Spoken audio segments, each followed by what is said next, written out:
ಜಗತ್ತಿನಲ್ಲಿ ಒಂದು ವಿಚಿತ್ರ ದೇಶವಿದೆ. ಅಲ್ಲಿ ಜನರು ನಗುವುದಕ್ಕೂ ಭಯಪಡುತ್ತಾರೆ. ಆ ದೇಶದಲ್ಲಿ ಇಂಟರ್ನೆಟ್ ಇಲ್ಲ. ಅಲ್ಲಿ ಒಬ್ಬನೇ ನಾಯಕ. ಆ ದೇಶದ ಜನರು ಅವನನ್ನು ದೇವರಂತೆ ಪೂಜಿಸಬೇಕು. ಅದು ಯಾವ ದೇಶ ಗೊತ್ತಾ? ಅದುವೇ ಉತ್ತರ ಕೊರಿಯಾ. ಉತ್ತರ ಕೊರಿಯಾದ ಬಗ್ಗೆ ಸರಳವಾಗಿ ಆದರೆ ಸಂಪೂರ್ಣ ಮಾಹಿತಿಯನ್ನು ಈ ವಿಡಿಯೋದಲ್ಲಿ ತಿಳಿದುಕೊಳ್ಳೋಣ ಬನ್ನಿ. ಪ್ರಿಯ ವೀಕ್ಷಕರೇ, 5 ಸ್ಟಾರ್ ಕನ್ನಡ ಯೂಟ್ಯೂಬ್ ಚಾನೆಲ್ಗೆ ಸ್ವಾಗತ. ಉತ್ತರ ಕೊರಿಯಾ ಎಂದರೆ democratic people public of Korea ಎಂದು ಕರೆಯುತ್ತಾರೆ. ಉತ್ತರ ಕೊರಿಯಾದ ರಾಜಧಾನಿ ಪ್ಯೂಂಗ್ಯಾಂಗ್. ಉತ್ತರ ಕೊರಿಯಾದ ಪ್ರಸ್ತುತ ನಾಯಕ ಕಿಮ್ ಜಾಂಗ್ ಉನ್. ಉತ್ತರ ಕೊರಿಯಾದ ಜನಸಂಖ್ಯೆ 2.5 ಕೋಟಿ ಜನರು. ಉತ್ತರ ಕೊರಿಯಾದ ಭಾಷೆ ಕೊರಿಯನ್ ಭಾಷೆಯಾಗಿದೆ. ಇತಿಹಾಸ. ಉತ್ತರ ಕೊರಿಯಾದ ಇತಿಹಾಸ ನೋಡುವುದಾದರೆ 1910ರಲ್ಲಿ ಕೊರಿಯಾ ದೇಶವನ್ನು ಜಪಾನ್ ಆಳುತ್ತಿತ್ತು. ಆದರೆ 1945ರಲ್ಲಿ ಜಪಾನ್ ಯುದ್ಧ ಸೋತ ನಂತರ ಕೊರಿಯಾ ಸ್ವತಂತ್ರಗೊಂಡಿತು. ಆದರೆ ಸಮಸ್ಯೆ ಶುರುವಾಗಿದ್ದೇ ಅಲ್ಲಿಂದ. ಅಮೆರಿಕ ಸೋವಿಯತ್ ಯೂನಿಯನ್ ನಡುವೆ ವಿಭಜನೆಗೊಂಡಿತು. ಉತ್ತರ ಭಾಗ ಸೋವಿಯತ್, ಅದು ಕಮ್ಯುನಿಸ್ಟ್.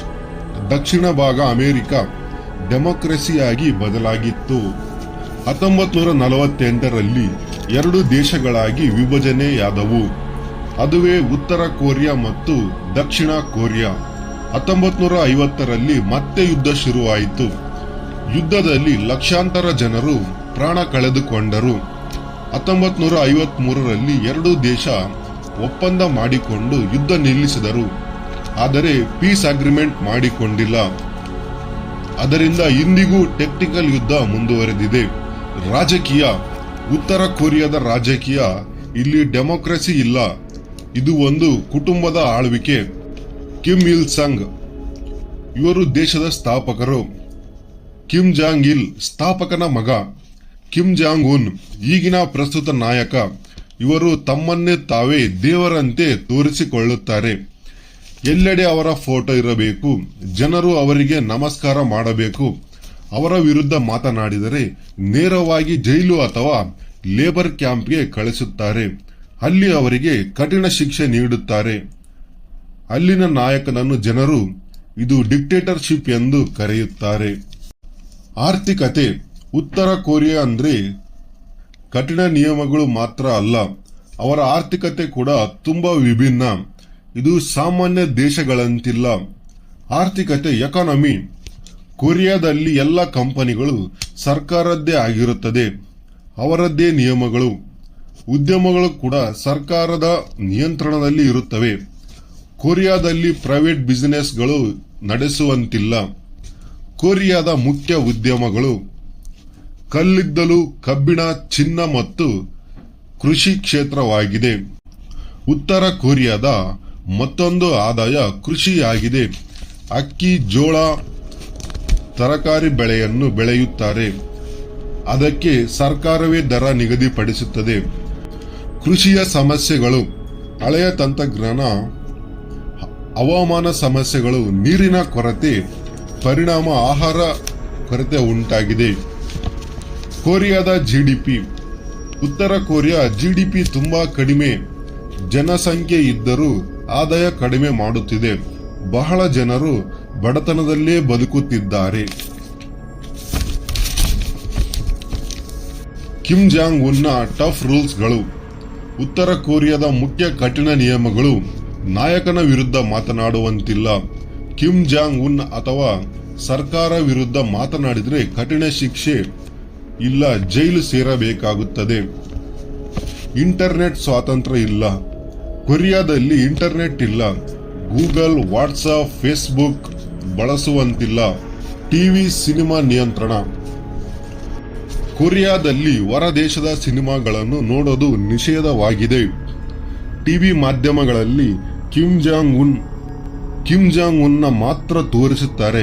24 ಗಂಟೆ ಅವರು ಮತ್ತು ಅವರ ಸರ್ಕಾರ ಮತ್ತು ಕುಟುಂಬವನ್ನು ಮಾತ್ರ ಪ್ರಚಾರ ಮಾಡುತ್ತದೆ. ಜನರು ಅದನ್ನೇ ನೋಡಬೇಕು. Hair style. ಸರ್ಕಾರ ಅನುಮೋದಿಸಿದ ಸ್ಟೈಲ್ನಲ್ಲೇ ಕಟಿಂಗ್ ಮಾಡಿಸಬೇಕು, ಇಲ್ಲವಾದರೆ ಜೈಲು ಸೇರುವುದು ಗ್ಯಾರಂಟಿಯಾಗಿದೆ. ಕೊರಿಯಾದಲ್ಲಿ ಕಿಮ್ ಕುಟುಂಬದ ಫೋಟೋ ಎಲ್ಲ ಮನೆಯಲ್ಲಿ ಇರಲೇಬೇಕು. ಅದಕ್ಕೆ ಪ್ರತಿದಿನ ಪೂಜೆ ಮಾಡಲೇಬೇಕು. ಆರ್ಮಿ ರೂಲ್ಸ್: ಕೊರಿಯಾದಲ್ಲಿ ಯುವಕರು ಸೈನ್ಯಕ್ಕೆ ಸೇರುವುದು ಕಡ್ಡಾಯ.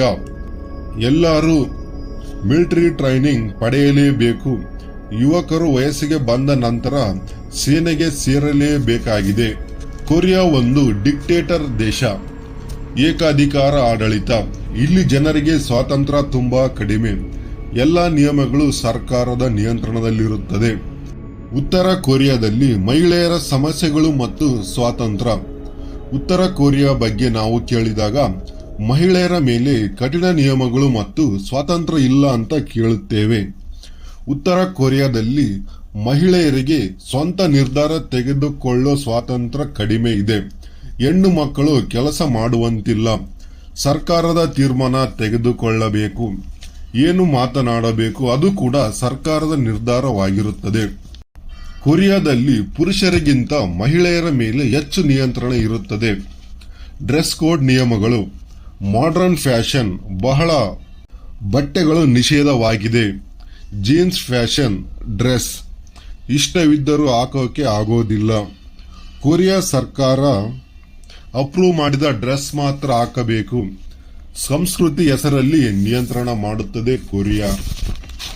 ಶಿಕ್ಷಣದ ಸಮಸ್ಯೆಗಳು: ಮಹಿಳೆಯರಿಗೆ ಶಿಕ್ಷಣ ಸಿಗುತ್ತದೆ, ಆದರೆ ಕೊರಿಯಾ ದೇಶ ಬಿಟ್ಟು ಹೋಗುವ ಪ್ರಯತ್ನ. ಕೊರಿಯಾದಲ್ಲಿ ಮಹಿಳೆಯರು ದೇಶ ಬಿಟ್ಟು ಹೋಗಲು ಪ್ರಯತ್ನ ಮಾಡುತ್ತಾರೆ. ಸಿಕ್ಕಿಬಿದ್ದರೆ ಭೀಕರ ಶಿಕ್ಷೆ ನೀಡುತ್ತಾರೆ. ಅದೃಷ್ಟ ಚೆನ್ನಾಗಿದ್ದು ದೇಶ ತೊರೆದರೆ ಮಹಿಳೆಯರು ಚೀನಾಕ್ಕೆ ಹೋಗುತ್ತಾರೆ. ಅಲ್ಲಿ ಕೂಡ ಅವರನ್ನು ಹ್ಯೂಮನ್ ಟ್ರಾಫಿಕಿಂಗ್ ಅಥವಾ ಫೋರ್ಸ್ ಮ್ಯಾರೇಜ್ ಮಾಡುತ್ತಾರೆ. ಉತ್ತರ ಕೊರಿಯಾ ಮಹಿಳೆಯರ ಜೀವನ ಹೊರಗೆ ನೋಡೋಕೆ ಶಾಂತ, ಒಳಗೆ ತುಂಬಾ ಕಷ್ಟದ ಜೀವನ ಇದೆ. ಸ್ವಾತಂತ್ರ್ಯ ಇಲ್ಲ, ಅವಕಾಶ ಕಡಿಮೆ, ಭಯ ಹೆಚ್ಚು. ಕೊರಿಯಾ ಅಂತಾರಾಷ್ಟ್ರೀಯ ನಿರ್ಬಂಧಗಳು: ಅಮೆರಿಕ ಮತ್ತು ಇತರ ದೇಶಗಳ ಕೊರಿಯಾ ದೇಶವನ್ನು ಸೆನ್ಸೇಷನ್ ಹಾಕಿವೆ. ನಿರ್ಬಂಧ ಏರಿದೆ. ಯಾಕೆಂದರೆ ಅದು ನ್ಯೂಕ್ಲಿಯರ್ ವೆಪನ್ ಒಪ್ಪಂದ. ಪರಿಣಾಮ ವಿದೇಶಿ ವ್ಯಾಪಾರ ಕಡಿಮೆ. ಆದ್ದರಿಂದ ಹಣದ ಸಮಸ್ಯೆ ಉಂಟಾಗಿದೆ. ಚೀನಾ ಮೇಲೆ ಅವಲಂಬನೆ: ಉತ್ತರ ಕೊರಿಯಾ ಹೆಚ್ಚು ವ್ಯಾಪಾರ ಮಾಡುವುದು ಚೀನಾ ದೇಶ. ಚೀನಾ ಮೇಲೆ ಹೆಚ್ಚು ಅವಲಂಬನೆಯಾಗಿದೆ. ಚೀನಾ ಇಲ್ಲದೆ ಎಕಾನಮಿ ಕಷ್ಟ ಎನ್ನಲಾಗುತ್ತಿದೆ. ಉತ್ತರ ಕೊರಿಯಾ ಸೇನೆಗೆ ಹೆಚ್ಚು ಹಣ ಖರ್ಚು ಮಾಡುತ್ತದೆ. ಅದರಿಂದ ಜನರ ಅಭಿವೃದ್ಧಿಗೆ ಹಣ ಕಡಿಮೆಯಾಗಿದೆ. ಕೊರಿಯಾದ ಆರ್ಥಿಕತೆ: ಸರ್ಕಾರದ ನಿಯಂತ್ರಣ, ಹೊರ ಜಗತ್ತಿನಿಂದ ಬೇರ್ಪಟ್ಟ ಬಡತನ ಮತ್ತು ಸಮಸ್ಯೆಗಳು ಎದುರಿಸುತ್ತಿದೆ. ಅಣ್ವಸ್ತ್ರ ಶಕ್ತಿ: ಉತ್ತರ ಕೊರಿಯಾ ಅನ್ನೋದು ಒಂದು ಸಣ್ಣ ದೇಶ, ಆದರೆ ವಿಶ್ವವೇ ಭಯಪಡಲು ಒಂದು ಕಾರಣ ಇದೆ. ಅದು ಅದರ ಸೇನೆ ಮತ್ತು ಅಣ್ವಸ್ತ್ರ, ನ್ಯೂಕ್ಲಿಯರ್ ವೆಪನ್. ಉತ್ತರ ಕೊರಿಯಾದ ವಿಶ್ವದ ದೊಡ್ಡ ಸೇನೆಗಳಲ್ಲಿ ಒಂದು. ಕೊರಿಯಾದಲ್ಲಿ ಪ್ರಸ್ತುತ 12 ರಿಂದ 13 ಲಕ್ಷ ಸೇನೆ ಹಾಗೂ 50 ಲಕ್ಷಕ್ಕೂ ರಿಸರ್ವ್ ಸೇನೆ ಇದೆ. ಕೊರಿಯಾದಲ್ಲಿ ಮಿಲಿಟರಿ ಫಸ್ಟ್ ಪಾಲಿಸಿ ಇದೆ. ಅದೇ ಕೊರಿಯಾದ ಸ್ಲೋಗನ್ ಆಗಿದೆ. ದೇಶದಲ್ಲಿ ಸೇನೆಗೆ ಮೊದಲ ಪ್ರಾಮುಖ್ಯತೆ, ಕಡ್ಡಾಯ ಸೇನೆ ಸೇವೆ. ಕೊರಿಯಾದಲ್ಲಿ ಪುರುಷರು 7 ರಿಂದ 10 ವರ್ಷಗಳ ಸೇನೆಗೆ ಸೇರಲೇಬೇಕು.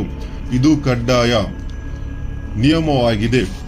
ಮಹಿಳೆಯರು ಕೆಲವೊಮ್ಮೆ ಮಿಸೈಲ್ ಶಕ್ತಿ: ಉತ್ತರ ಕೊರಿಯಾ ಬಳಿ ಹಲವು ಮಿಸೈಲ್ಗಳಿವೆ. Short range missile, medium range missile, long range ICBM ಮಿಸೈಲ್ಗಳು ಕೂಡ ಹೊಂದಿದೆ. ಐಸಿಬಿಎಂ ಇಂಟರ್ನ್ಯಾಷನಲ್ ಮಿಸೈಲ್ ಕೂಡ ಕೊರಿಯಾ ದೇಶ ಹೊಂದಿದೆ. ಇದು ಅಮೆರಿಕವನ್ನು ಕೂಡ ಟಾರ್ಗೆಟ್ ಮಾಡಬಹುದು. ಅಣುವಸ್ತ್ರ, ನ್ಯೂಕ್ಲಿಯರ್ ವೆಪನ್: ಉತ್ತರ ಕೊರಿಯಾ 2006 ರಿಂದ ನ್ಯೂಕ್ಲಿಯರ್ ಟೆಸ್ಟ್ ಆರಂಭ ಮಾಡಿತ್ತು. ಈಗ ಸುಮಾರು 30 ರಿಂದ 50 ನ್ಯೂಕ್ಲಿಯರ್ ಬಾಂಬ್ಗಳನ್ನು ಒಳಗೊಂಡಿದೆ ಉತ್ತರ ಕೊರಿಯಾ. ಉತ್ತರ ಕೊರಿಯಾ ಹಲವು ಬಾರಿ ಅಂಡರ್ ಗ್ರೌಂಡ್ ನ್ಯೂಕ್ಲಿಯರ್ ಟೆಸ್ಟ್ ಮಾಡಿದೆ.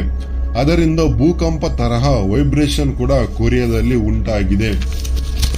ಉತ್ತರ ಕೊರಿಯಾ ಶಕ್ತಿ ಮತ್ತು ವೀಕ್ನೆಸ್: ಉತ್ತರ ಕೊರಿಯಾದ ಶಕ್ತಿ ಅದು ದೊಡ್ಡ ಸೇನೆ ಮತ್ತು ನ್ಯೂಕ್ಲಿಯರ್ ಮಿಸೈಲ್ ಆಗಿದೆ. ವೀಕ್ನೆಸ್ಗಳು: ಹಳೆಯ equipment, economy weak, technology limited. ಉತ್ತರ ಕೊರಿಯಾ ಸಣ್ಣ ದೇಶ, ಆದರೂ ಅದರ ಸೇನೆ ಮತ್ತು ನ್ಯೂಕ್ಲಿಯರ್ ಪವರ್ನಿಂದ ಅದು ಡೇಂಜರಸ್ ದೇಶವಾಗಿದೆ. ಉತ್ತರ ಕೊರಿಯಾದ ಬಗ್ಗೆ ನಾವು ನೀಡಿದ ಮಾಹಿತಿ ಇಷ್ಟವಾದರೆ ಲೈಕ್, ಶೇರ್, ಸಬ್ಸ್ಕ್ರೈಬ್ ಮಾಡಿ. ನಮ್ಮ ಮಾಹಿತಿ ತಪ್ಪಿದ್ದಲ್ಲಿ ಕ್ಷಮೆಯಿರಲಿ. ಧನ್ಯವಾದಗಳು.